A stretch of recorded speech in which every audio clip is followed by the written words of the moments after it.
If you haven't already noticed, we tend to follow a little bit of a daily cycle. And guess what? Pretty much everyone, humans that is, have the same one. We wake up, we do things, and go to bed. Repeating until, well, you get it. Yo, yo, yo! What is up? Welcome back to another week of How to Health. My name is Kevin. I run liftingbalance.com, where we take aim at all things health and longevity and do it in an odd, weird, interesting, and highly sarcastic manner. Today, we are going to be vibe checking those internal vibes that regulate basically every single biological process that we have, and thus regulate us, our mood, our feel, our cognition, our physical function on a daily basis. This is our oh so important circadian clock, or body clock. Now, we've talked a lot about our circadian rhythms across a bunch of videos, especially on the How to Sleep playlist. But we never really went through a step-by-step routine on how to align them in a way to optimize your biological function each and every damn day. So I'm going to walk you through my daily routine, what I do, and why I do it. This certainly doesn't mean that it's the end-all, be-all, greatest routine in the world. It's simply just a few things to think about, and I encourage you to modify anything we cover to accommodate you and your unique lifestyle variables. Things like work, family, school, being the best damn dog mom or dad on this planet, because you are. They're lucky to have you. Think of this as a toolbox to get you thinking a little more intentionally about how you structure your day and when you do certain things. Because if you haven't already heard, this body clock can be a ticking time bomb when it comes to your health. Translation, there is simply no optimizing your pretty cool meat suit and 5-pound mushy membrane without proper alignment. There's only disease and dysfunction. And to give you a little more context before we dive into the routine, here's how the typical person in the modern world becomes disaligned and how it affects their biological function, as told by science, of course. The disalignment dilemma. Here's the deal. We have evolved for hundreds of thousands of years as modern humans and millions of years as primates, living in accordance to that big flaming supernova in the sky. The facilitator of all things life as we know it, the sun. And as a byproduct, we have deep biological programming hardwired within that has us, the organism, optimized when we abide by the day-night cycles of that big ball of fire. Being active while it's up and resting while it's down. This was our life for 99% of our evolutionary history. Now, all that was true until that Edison guy came along. Look at Edison over there with his damn electricity. And messed everything up by commercializing electricity in the late 1800s, which was only 130 years ago. Electricity going mainstream definitely got us more active during the night. But it was nothing compared to what happened in the 1990s, where our nocturnal activity got put on steroids with the creation of this amazing place where you can connect with anyone from across the world 24/7, aka the internet. This technology paved the way for which the deep, innate sleep-wake cycles that we've evolved with for millions of years to be disrupted at the societal level in ways never experienced before. Ways which continue today. Ways which have the modern human staying up all night, being sleep deprived or sleeping into the day, spending upwards of 90% of their lives indoors, shielded from the most powerful factors that can get their clocks realigned. And worst of all, experiencing a rapid increase in the prevalence of disease, driven by the metabolic dysfunction associated with modern day lifestyle. And although a disrupted body clock is not the only reason for our modern day health woes, it has been implicated in pretty much every major disease that we face. Diabetes, cardiovascular disease, cancer, obesity, hypertension, neurodegeneration, all by similar mechanisms. The modulation of circadian clock genes in a suboptimal manner. Genes that happen to be found in every single cell, tissue type, and organ system that we have, driving us to have lower quality sleep, less efficient metabolisms, more cravings, less energy, weaker immune system, impaired organ function, excess inflammation, more fat, brain fog, and overall shitty day-to-day life. I think we all agree that ain't cool, and we all deserve better. And now that we know the dysfunction is real, and that when it comes to optimizing our biological function, we humans are at our very best when we live in sweet synchrony with these deep evolutionary rhythms. Let's own it and fix that shit.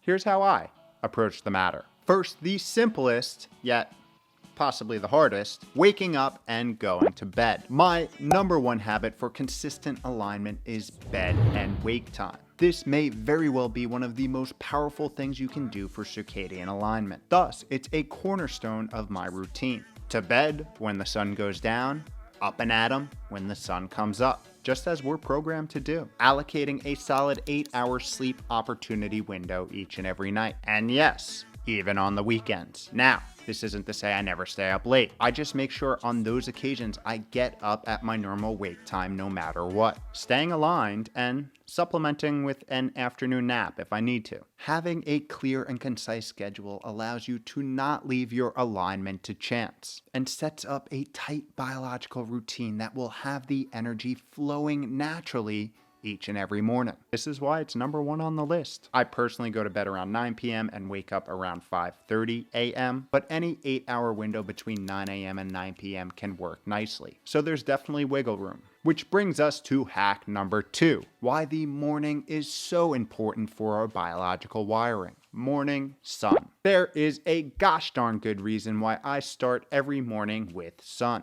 Within 20 minutes of getting up, I am outdoors getting some ambient light. Because it's a biological game changer. Here's why. We have light sensing cells in our eyes whose main job is to tell our brain if it's day or night, and thus how we should biologically operate. These light and dark cues are picked up by the eyes, interpreted by the brain, commencing a downstream flurry of biological signaling to tell the rest of the body what to do. We're talking things such as gene regulation, hormone secretion, autonomic function, and much, much more. Light from the sun is one of the most powerful modulators of our body clock. And when we get 5 to 15 minutes of it in the morning, our entire biochemistry shifts to daytime mode. For example, secretion of serotonin, a feel-good neurotransmitter, increases, while secretion of melatonin, our sleep hormone, decreases, explaining why simply getting some sun in the morning can jumpstart your entire day. So use this natural drug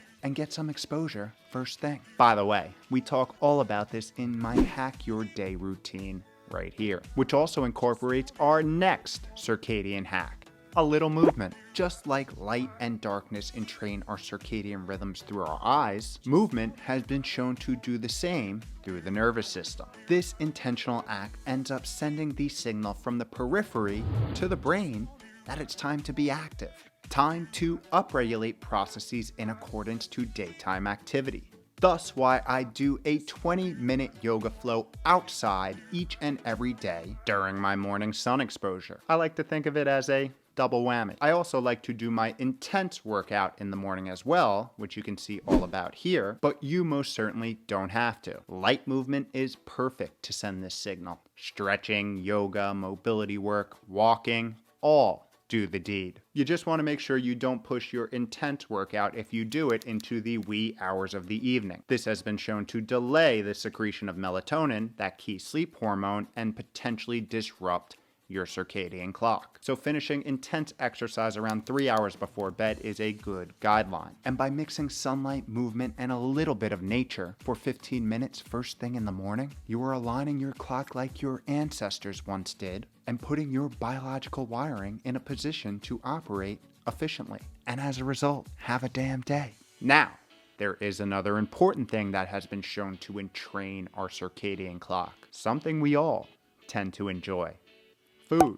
Next hack. Why I eat early. Ready for a newsflash? Each and every organ system has its own peripheral clock, especially the digestive organs. Research suggests that energy-containing foods and beverages have the power to turn on the respective clocks of the liver, stomach, intestines, and pancreas, stimulating a digestive response ad hoc whenever they're consumed. Now I know what you're thinking.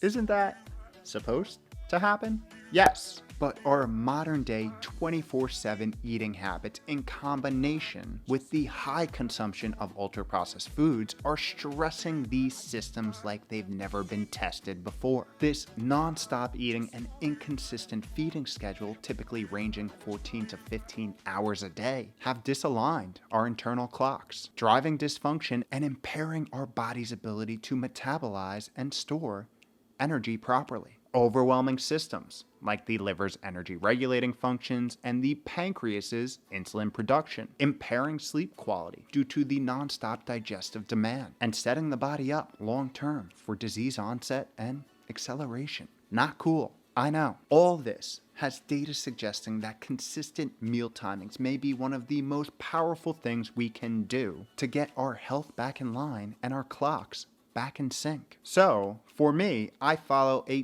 daily time-restricted feeding protocol that focuses on midday eating, finishing my meals by late afternoon and priming my body for rest and recovery into sleep until it's time to break the fast the next day. This consistency entrains my body to be prepared and expect food at a certain time each and every day. And in doing this, allowing it to focus on all of the other key biological processes during the fasting period. We break down a lot of cool time-restricted feeding research all across the Fasting 101 playlist, which I will link below. This is a habit that I've had a great experience with over the last 5 years and plan on continuing for years to come. But remember, when it comes to time-restricted feeding, there is no single optimal protocol. The best strategy is one that you can continuously sustain. So take it slow if this is something you explore, and don't stress out. Because stress kills your rhythms. If you are chronically stressed, aka the average person in this modern world, it can 100%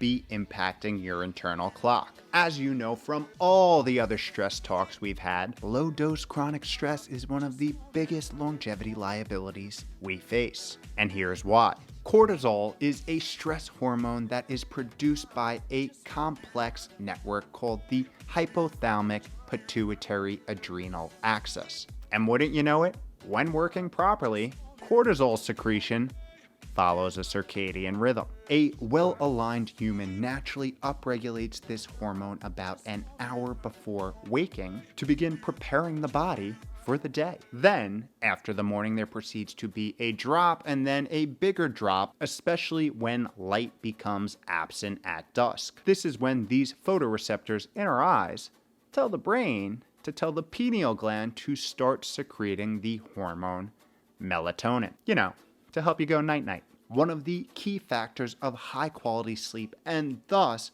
circadian alignment is having good cortisol rhythms. But as you can imagine, in this modern day, the average human's 5-pound mushy membrane is stressed psychologically to the max with cortisol all out of whack, having an overactive HPA axis due to the psychologically stressing world, to the point where cortisol secretion is chronically overactive.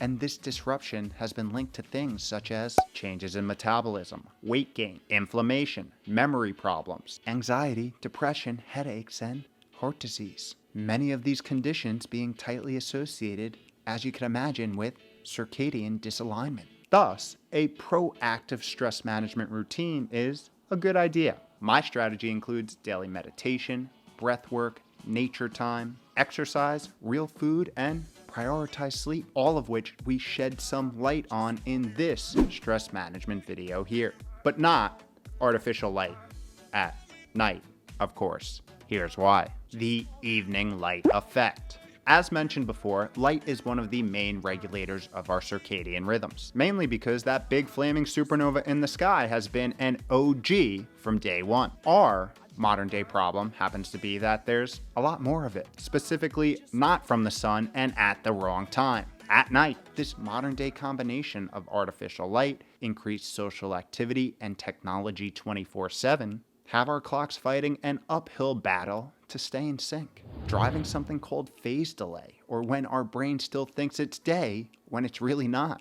This disrupts the secretion of hormones such as melatonin and cortisol, alters metabolic activity, and decreases sleep quality. This artificial light is most prevalent in the form of screens on phones, TVs, computers, tablets, and the prevalence of overhead LEDs. So part of my routine is making a conscious effort to limit this on a daily basis. First, I put night mode on all my electronics, automatically going on around 7 p.m. This warms the screen and decreases the blue light exposure. Second, I turn off the overhead lights and use a table light instead, typically something with more of a red light hue. And lastly, I put on my blue light blocking glasses around 7 p.m. each and every night. Also, getting outside right before the sun goes down can help, because this is when the red light spectrum is most prevalent, and this sends the signal from the sun to your eyes, to your brain, that nighttime is approaching. And that's why using indoor red light in the evening is a much more natural alternative to the typical LEDs we find in our house. All of this sets us up for that magical hour before bed,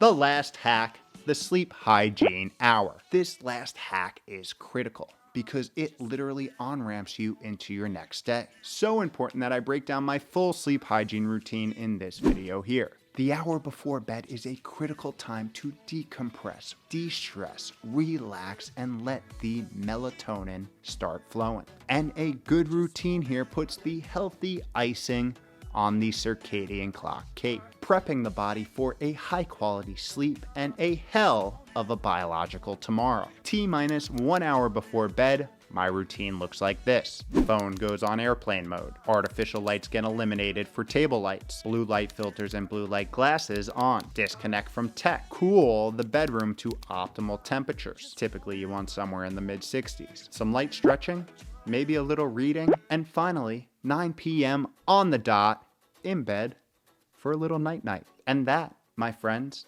is my circadian clock strategy. The sad truth is, when it comes down to it in this modern day and age, the odds of efficient biological operations are stacked against us. And quite frankly, a disrupted body clock means a disrupted you. So put yourself in a position to operate efficiently. You deserve to feel good, refreshed, restored, rejuvenated, energized every single damn day. But as we know, that doesn't just happen.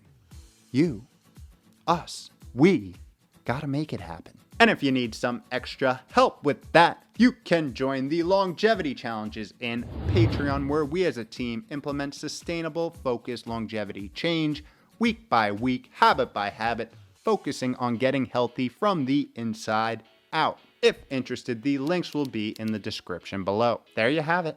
All my secrets. Now your secrets. The only question left now is, what time you got on the inside?